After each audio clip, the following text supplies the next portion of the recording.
Welcome. The title of my lecture is Radical Voices of the 1970s. I will focus on the USSR, three African nations, and Sweden. And in addition, I will give a brief introduction to three economists who present a position left of center. The economic differences between free market Taiwan and China were stunning. In the late 1970s, Taiwan's population was 17 million and China's population was close to 1 billion. But Taiwan's GNP was 6 times greater than that of China. Comparisons between socialism and free enterprise nations were instructive, and one can find other examples that you will compare the productivity of a free enterprise nation with a socialist nation. For example, you could take a look at the productivity, the wealth creation of South Korea versus North Korea, and one could take a look at the Cold War period. You can compare East Germany with West Germany. So these are one ways that we can sort of get at the relative strength of a free enterprise situation approach as opposed to a socialist approach. But this lecture is focusing on those that took a socialist approach. The nations that followed socialist economic policies in the 1970s suffered major difficulties. Soviet productivity was dismal, and the socialist nation barely made it to the end of the 1980s.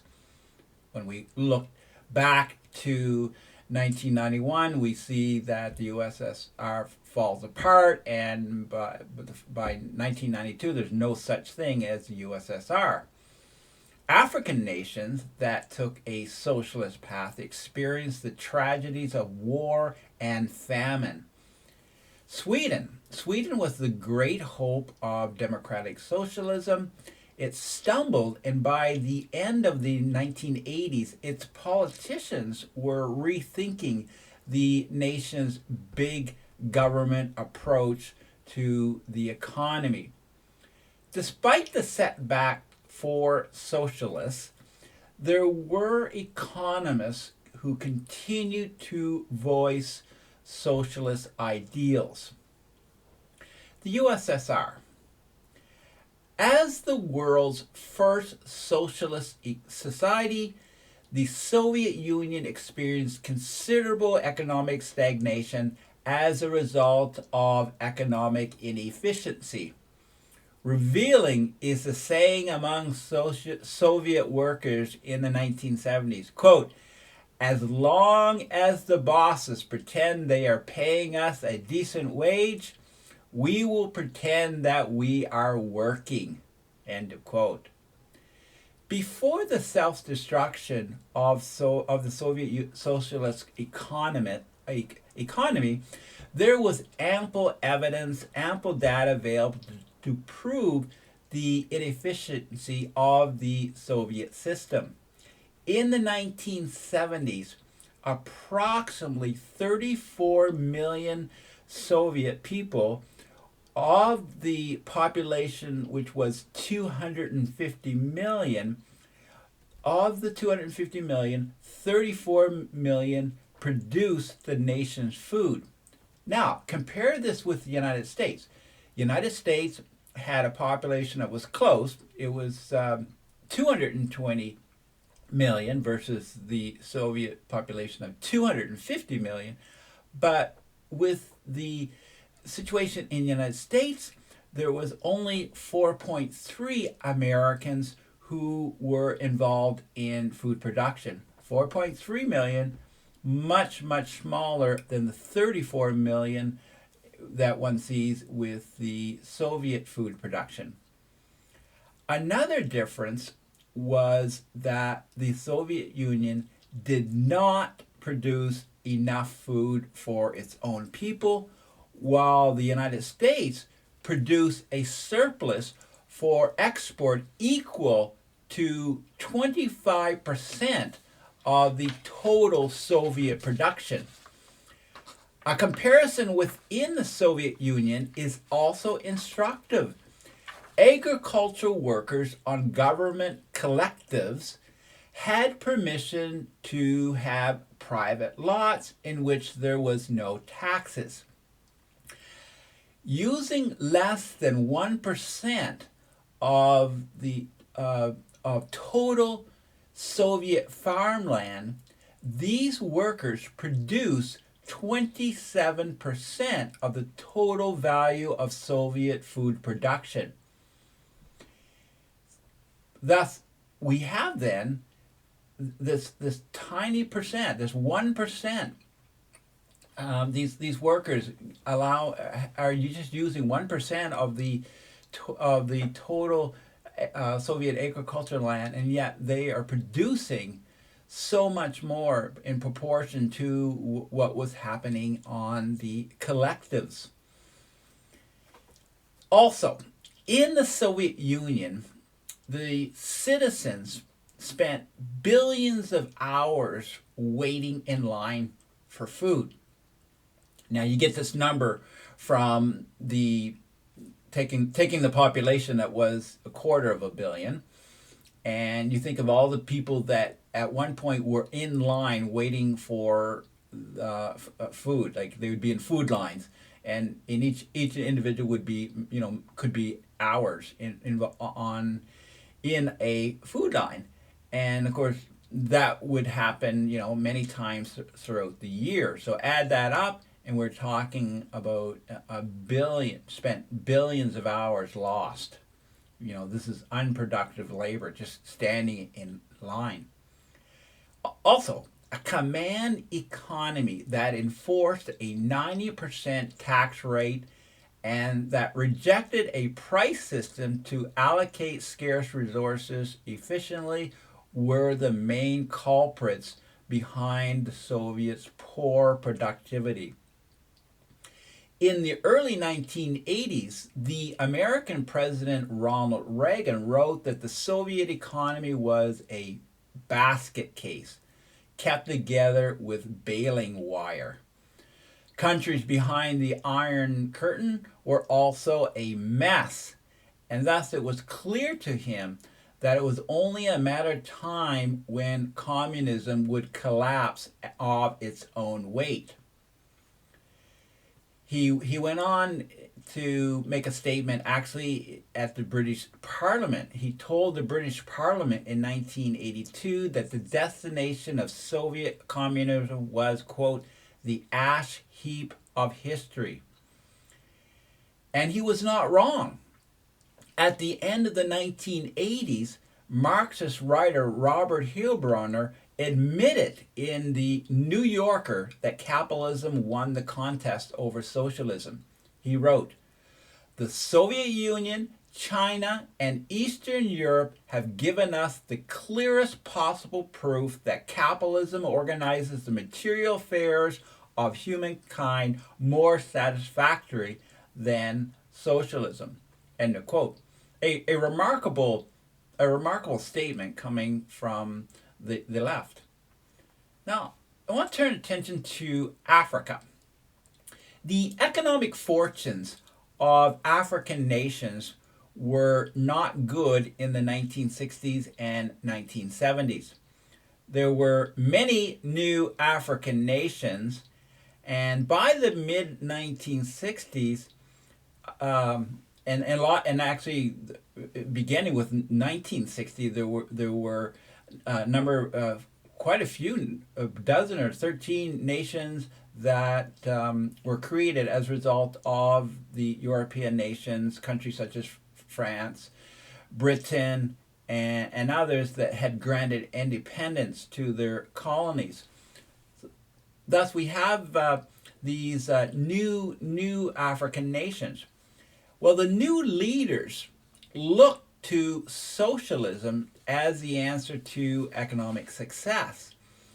Kwame Nkrumah of Ghana declared that, quote, capitalism is too complicated a system for a newly independent nation, hence the need for a socialistic society. And this was a common position of African leaders. Socialist leaders elsewhere looked to Africa as a place where communism could grow.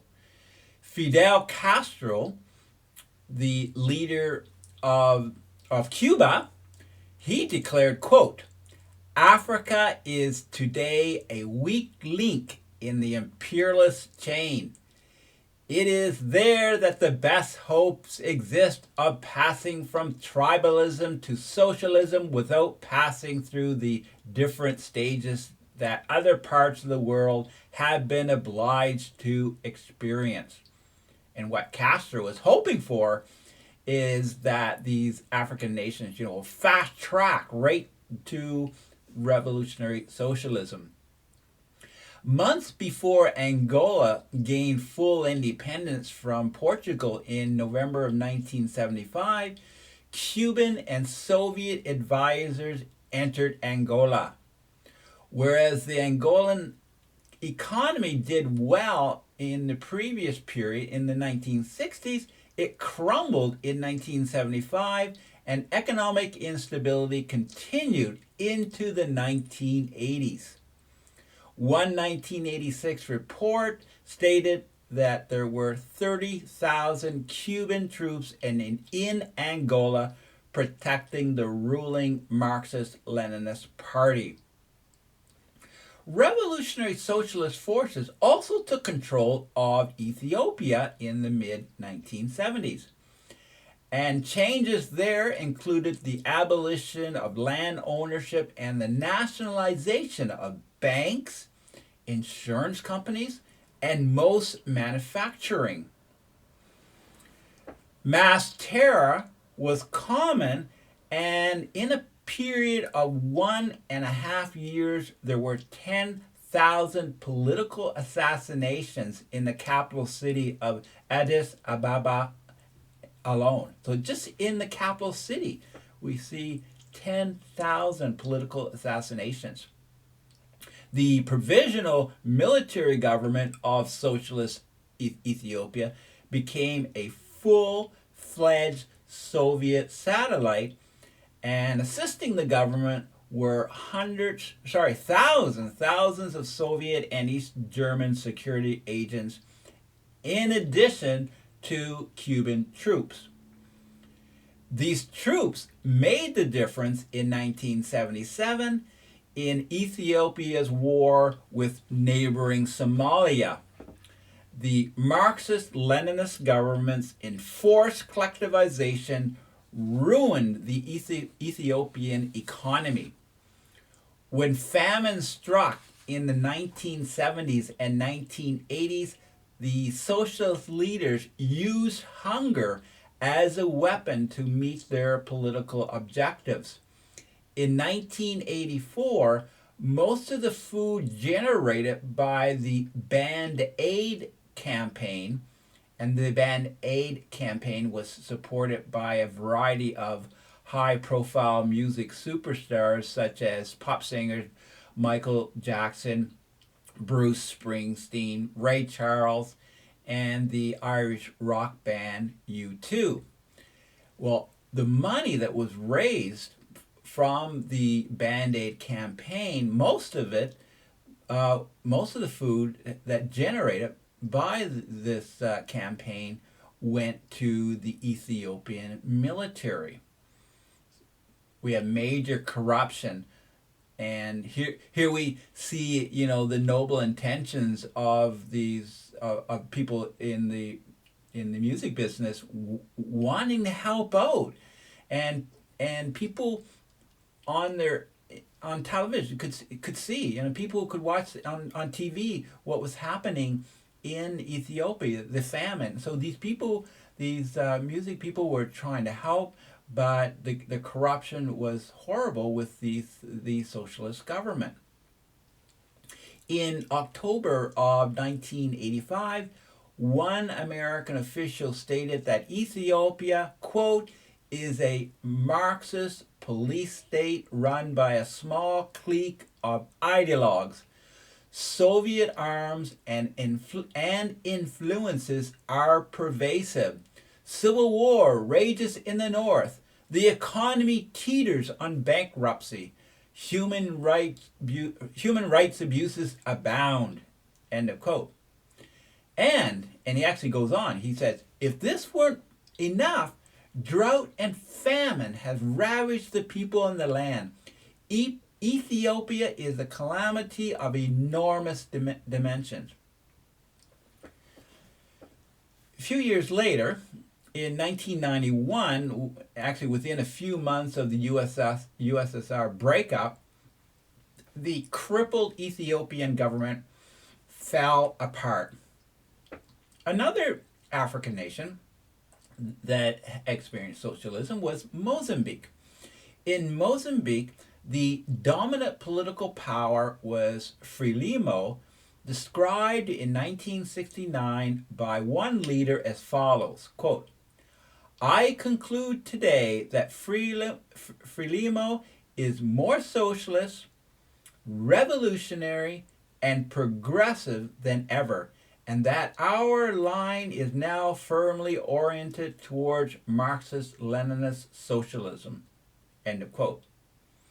After gaining its independence from Portugal in 1974, Mozambique witnessed increased villagization. And that is when the socialist government forced peasants to abandon their traditional homes and work on collective farms. Tragically, 600,000 died of hunger in the 1975 to 1985 period, and this is according to UNICEF's calculations. Collectivization proved to be an economic disaster, a fact acknowledged by Frelimo in 1983. So here we have just three examples of African nations choosing socialism as their approach, and we can see that their economies did not fare well.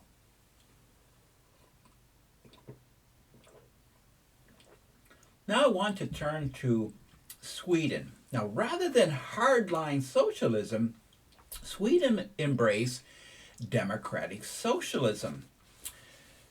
Sweden experienced good economic growth in the late 1800s and early 20th century.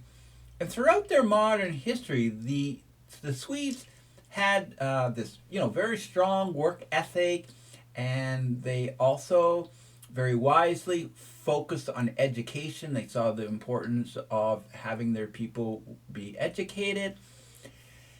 And they had, as far as natural resources, I mean, the forest products, for example, the exports of forest products were valuable.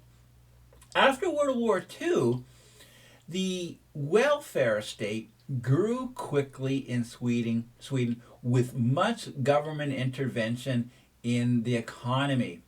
And this is because as the years unfold, this is more obvious, especially in the 1960s. Politicians promoted a big government approach, but the state sought to control rather than own the means of production. Thus, there was no full-blown socialism. However, businesses had to serve the needs of workers, and the welfare state was committed to full employment. The public sector growth continued to expand from the 1970s until the late 1980s. Thus, we have government growing throughout the 70s and 80s, and more government workers but earlier though, in the early 1970s, it was actually becoming obvious that economic growth was slowing down in Sweden. Sweden faced some productivity problems and various other setbacks to their economy. From the mid 1970s to the 1980s, the employment trend in the manufacturing sector fell. So we have fewer jobs in manufacturing. The per capita GDP decreased, and with this was high taxation. There were also very high taxes. All political parties recognized that the government's industrial policy of the 1970s was a failure.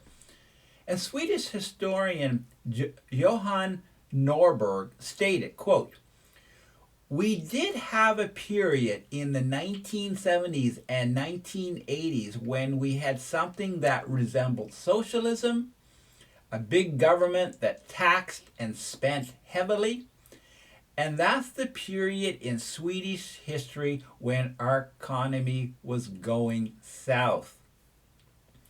Thus, the more the government became involved in the economy with greater government intervention, this correlated with actually the economy beginning to weaken. To bolster the weak economy, deregulation and privatization became the norm later in the 1980s and 1990s. In some areas, big government continued, but some have argued that Sweden is actually now more free market than the United States. Again, I refer back to the Swedish historian Norberg, and he states, quote, "We do have a bigger welfare state than the U.S., higher tax than the Americans, but in other areas, when it comes to free markets, when it comes to competition, when it comes to free trade, Sweden is actually more free market." And the lesson by some was that the funding of Sweden's big welfare state is only possible with the Swedes' free market practices. They can't pull this off if they are a socialist approach will not work. It will not generate enough wealth to keep the big welfare state going. Now I want to turn to three economists from that was a voice that represents the left of center. Gunnar Myrdal. Gunnar Myrdal was born in 1898 in a rural farming village in central Sweden. His father was a member of a trade union. Myrdal earned a law degree at Stockholm University and a PhD in economics from the same university. Soon after finishing his education, he began teaching economics. In 1932, Sweden's social democratic government appointed him on a commission to study housing and population. In the 1930s and 1940s, Myrdal served in the Swedish parliament. He approved and participated in economic planning for the government. He, in fact, became the main architect of the Swedish welfare state. Later on, in the 1970s, he was awarded the Nobel Prize in Economics, actually also with Hayek, F.A. Hayek. No, but of course, both of them were clearly in contrast as far as their economic approach. Hayek was a free marketer, and Gunnar Myrdal was one who promoted government intervention. Next is Joan Robinson. Joan Robinson was born in 1903 in an upper middle class family living in Surrey, England. She was educated at private schools and she studied economics at Cambridge University. Her focus was to understand the issues of poverty and unemployment. She taught at Cambridge for several decades, and in her early academic years, she was a vocal supporter of Keynes, John Maynard Keynes. Her early work did much to clarify the ideas that Keynes had not made clear. And one of the difficulties with Keynes was his, in my opinion, horrible writing. It's the case where you can have these run-on sentences with over 100 words with numerous semicolons, and also how imprecise he is with terms, but just generally his prose is not very clear. And so one of the things that Robinson did was to clarify some of Keynes's ideas. In 1954, Robinson's article, "The Production Function and the Theory of Capital," started what came to be called the Cambridge controversy. Robinson attacked the idea that capital can be measured. Robinson's first major book was The Economics of Imperfect Competition. Her main point was that most industries are neither perfectly competitive nor complete monopolies. And this, one taking a look at this, one would certainly could expect that this would be the case, and we do see in history where various companies drift towards a monopoly, and they're not necessarily going to be too keen on allowing competition. As Robinson got older, she moved more to the left. Eventually, she voiced her admiration for Mao Zedong's China and Kim Il-sung's North Korea. The final economist I want to take a look at is Barbara Bergman. Barbara Bergman, an American. Barbara Bergman was born in the Bronx in 1927. At Cornell University, she majored in mathematics and economics. She did her PhD at Harvard University. Most of her teaching career was at the University of Maryland.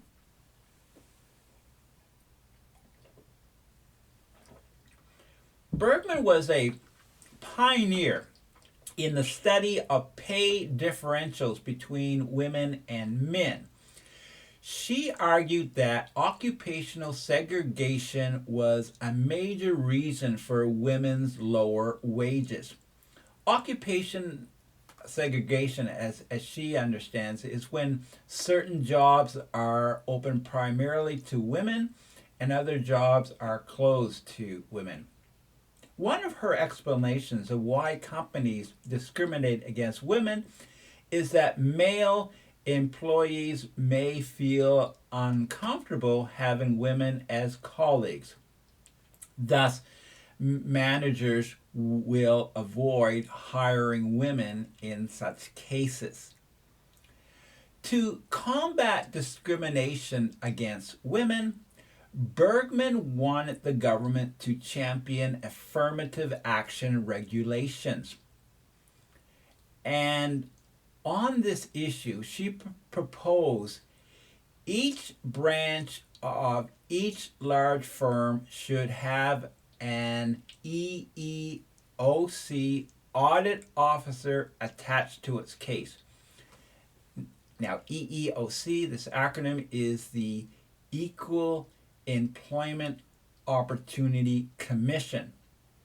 And so she wanted there someone to represent the Equal Employment Opportunity Commission, an officer who would look into each company, each branch of each firm to make sure that there is proper compliance when it came to the sex, as far as male workers and female workers. And it was she saw this as similar to where you have an IRS agent, looking at its tax compliance. Opponents of Bergman countered that government intervention could hamper the prospects of women. Bergman pointed out that the Bell system, for an example, heavily regulated at the time, had job classifications that segregated women, and that women trying to get into union apprenticeship programs had endless difficulties. But her example suggests that the problem is more overregulation and union power, all of which have been shaped by government intervention. At least this was the position of her critics. Taking a contrasting position, economist Gary Becker explained why unions would be expected to discriminate. And I'll just read this statement. Quote, "Our labor laws help them that is, help unions to monopolize the supply of labor in many situations. And they naturally use their monopoly power to restrict entry. If the large union is largely male to begin with, women will inevitably have a tough time getting in." Others have challenged Bergman's analysis and policy suggestions. She argued that women, compared to men, are underpaid for equal work. And this is a position one will hear even today. Now, if this is true, critics argued, and they asked, would not most employers hire women only to do the equal work and thus save about 26% in labor cost? So the question here, the critics are saying to Bergman, if this is true, if men and women are doing equal work, what would ever possess an employer to hire men if the equal work was done by women and the pay could be, say, 74%, 75% of men? Why would any business hire men if they could save a ton of money by employing women to do the same work? Well, this is a good question, and this is where we get into the differences when it comes to comparing group earning incomes. Bergman and others who take this position are correct on the point that women as a group do indeed earn lower incomes. And no one disputes that. Those who are critical of Bergman's position do not dispute that fact. Everyone recognizes that women do earn less. The problem is that many, like Bergman, do not compare apples with apples. When one examines male female income differences, it is essential to consider a number of variables and avoid gross comparisons of men and women in groups. So, this is the position of those who are challenging what Bergman is saying. So, for example, group numbers are bogus if you do not explain that many women choosing motherhood are more apt to lose specific working experience. Having children might also affect a woman's seniority status or her employment flexibility.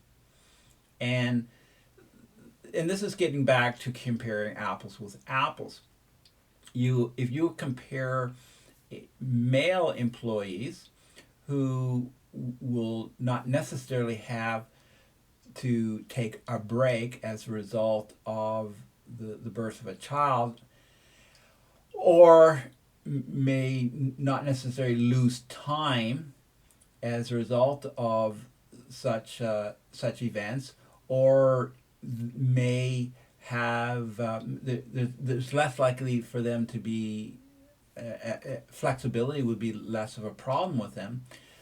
Thus, we clearly see that we're not quite comparing apples with apples. Mothers with domestic responsibilities can fall behind their male co-workers who maintain continuous full-time employment. Interruptions in the labor force can be costly, particularly in occupations where knowledge proceeds quickly. And some of the critics of Bergman would point to some fields, some industries such as, computer technology.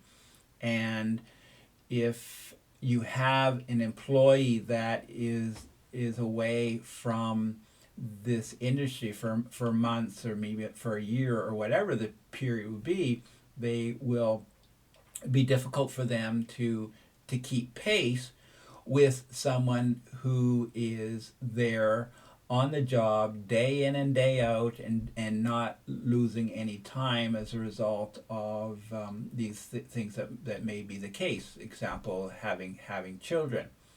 And one could even add that if it's the case where this female employee is having children, even the women who are, say, in computer technology, who are not married or who do not have children, they too would have an advantage over the female who is having children.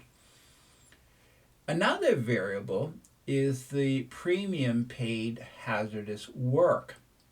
One study showed that men representing, if we say men represent approximately half of the labor force, and sometimes the number is not quite 50-50, it could be like 54%, that they account for virtually most overwhelming majority of job related deaths. One figure I came across was that men representing 54% of the labor force accounted for 92% of job related deaths. And it's just because some line of work is dangerous and is more apt to be filled by males.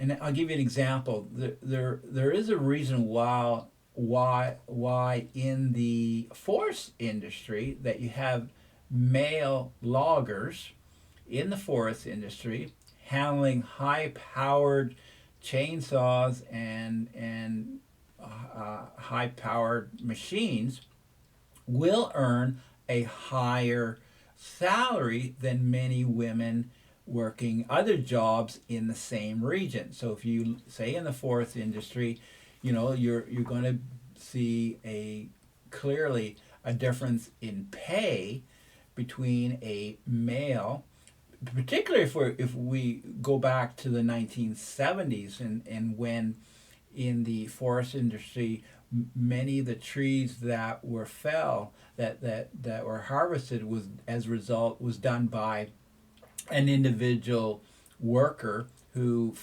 a faller, who used his very large chainsaw to drop trees individually. Sometimes, actually, which was dangerous and not code, but they would cut several trees, but not to the point where they would be coming down, and then they would drop another large tree nearby, and it would be like a domino effect, and just knock them all down. And again, just saving time. But this is very dangerous, very dangerous.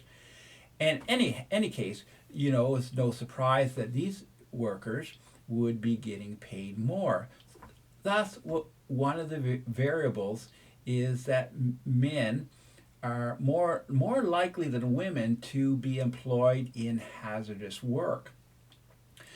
Now, there are women willing to work 60 to 70 hours a week to meet the expectation of high pressure occupations. And for example, a high pressure occupation, perhaps law, in the field of law, medicine. But men tend to go for these jobs more than women. And evidence shows that men are more likely than women to choose jobs requiring long, irregular, and unpredictable hours. There will be women, and certainly they're qualified to work 60, 70, 80 hour per week jobs, but this is typically jobs that men will take up more so than women. At least this is what the evidence has shown. In an article entitled "A Guide to Womenomics," the economists stated, quote, "The main reason why women will get paid less on average than men is not that they are paid less for the same jobs, but they tend not to climb up so far up the career ladder, or they choose lower paid occupations." And again, the economist is in this article is stating what is obvious to what the evidence is showing. I also want to cite a study from the New England Journal of Medicine. And in this article, this study makes another important point. I'll read the quote. In 1990, young male physicians earned 41% more per year than female physicians. However, after adjusting for differences in specialty, practice settings, and other characteristics, no earnings difference was evident.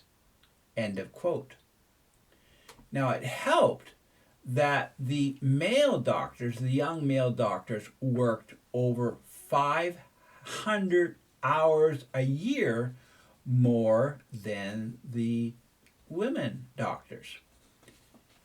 And so things may be changing, but at least back in 1990, it tended to be the case that the male physicians were much more aggressive in establishing their careers.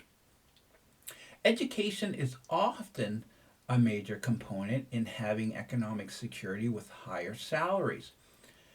But women who are more than capable of graduate studies in physics or mathematics or chemistry may be less inclined to study for numerous years in such fields.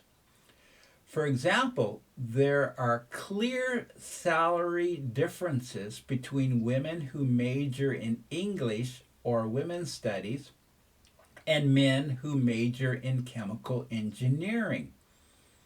And this is something that university administrators have recognized in recent years, and there's been more of an effort to try to encourage young women to enter the field of engineering, and this is good.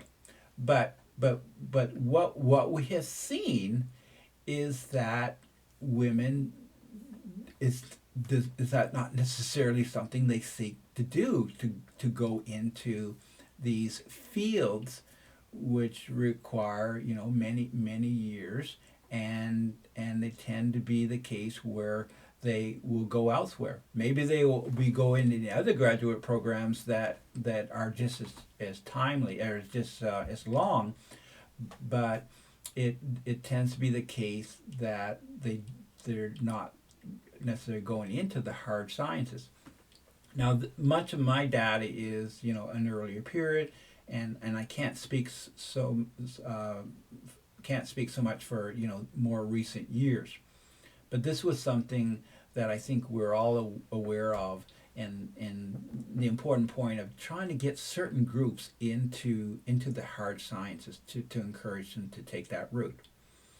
Studies exist that show unmarried women who had worked continuously earning as much or more than men of the same description. Thus, this is where we're getting into back to comparing apples with apples. When we have studies that, for example, have unmarried women who did not take any breaks, who went straight through the whole education process, got into the career process. There was no breaks, there was no time off. They just keep pursuing their goals. And when we look at such examples and compare them to males, we find that these women are earning as much and sometimes even more than males. When you break down the data and compare men and women of comparable ages, education, and employment history, you will find that male and female earning are pretty close to being equal. In some cases are equal. So getting back to Barbara Bergman and the work that she has done, we see that others have looked closely at her numbers and have challenged some of the things that some of her conclusions. And basically it gets down to the point that when employment discrimination based on sex does happen, it is usually very slight. So after the variables are accounted for, there's really not too much difference. And even as early as the 1970s, economist Gary Becker pointed to education, skills, and experience as the main factors behind unequal pay. 50 years later, the debate still goes on. And it gets kind of murky because the fact is women do earn less on average than men. And that often is the position, or that conclusion often is given much more emphasis than it should, in the sense that it's applied to all, and there is not, according to the critics of Bergman, not enough attention to pointing out the variables, the different reasons why men do earn more than women. So it's a very provocative field, and there's can be quite a bit of passion on this issue, but fortunately, one thing nice about economic history is the empirical aspect of it. You know, the numbers. One can present their position, and there are the numbers. There are the figures. So there are the hard facts that one can use to support one's position. To conclude the lecture, in any examination of the prosperity and poverty of a nation, and in any analysis of the incomes of various groups, one can find spirited arguments from economists spanning the ideological spectrum. Thank you.